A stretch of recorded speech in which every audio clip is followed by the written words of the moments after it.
I'm fascinated to see what Oregon looks like in this game. Like, this is the first time that Oregon's had to travel to the Midwest.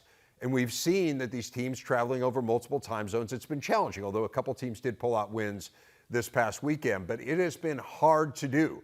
And this is the first for them. They have to go to Wisconsin. They have to go to Michigan as well. So we'll see whether or not that has any kind of an impact on them. It's a short week, and you've had everyone patting you on the back, presumably, on campus all week after an incredible game against Ohio State. I'm really interested to see what Oregon looks like on Friday night against the Boilers. You and me both. And, coaches talk about the 24-hour rule, or I guess sometimes it's like the 8-hour rule or the 10-hour rule. We've talked about the fact that there doesn't seem to be any real uniformity in college football about how long you get to enjoy a win before moving on. But either way, I think that is the big question this week. How does Oregon, on a short week, made even shorter with the travel, follow up what was a massively emotional win over Ohio State, and by far the biggest win they've had under Dan Lanning? Obviously, this game is made all the more intriguing by the lights that the Boilers showed against Illinois. There has to be some renewed confidence in that locker room. And honestly, Dave, if I'm an Oregon coach this week, like, that Illinois film is the best I could have asked for going into this matchup, because you'll be able to put it on and say, hey, look at this. Yep. This is not a basement dweller in the Big Ten. This is an offense fully capable of putting up a ton of points in a hurry against a ranked team. And now they have some real belief. So we know it. Teams with nothing to lose can be very dangerous. And the Boilermakers have slayed some giants at home over the years, as you know. So I imagine Purdue will have the full attention of the Ducks, and they should. And I think, Dave, I'd love to get your thoughts on Ryan Walters' decision to call the offense. Yeah. Because it's not very often that you see a defensive head coach turn to offensive play caller halfway through the season. But the results are hard to argue with.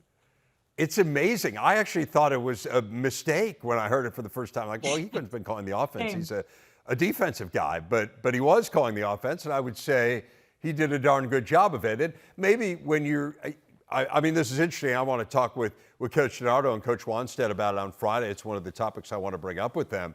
But I suppose when you're a defensive coach by nature, one of the things you understand really well is, what are the things that give me problems?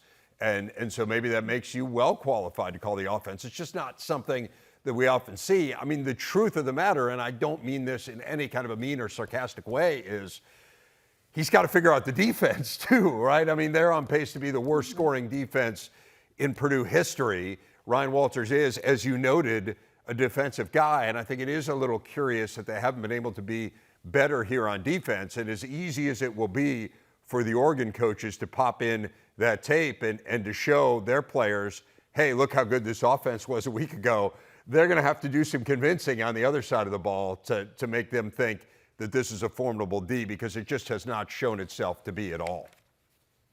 Yeah, no, there's no question. Oregon's playmakers will be licking their chops, and I'm sure they're going to be able to put up plenty of points. And to your point, Nick Aliotti, who was a longtime defensive coordinator for Oregon, who I worked with for many years at the Pac-12, he used to always say he was a defensive guru, and he said because he had spent so much time studying defense that he said that he would have loved to at some point call an offense. Because when you understand exactly how teams will try to think about what you are showing them, that was something that he always talked about. He said, I think if I could go back and have a chance to call an offense, I would be maybe even better at it than I was at calling the defense, because you understand exactly how defensive minds work. So it'll be interesting. And I think what they have found is a quarterback that gives them some chutzpah.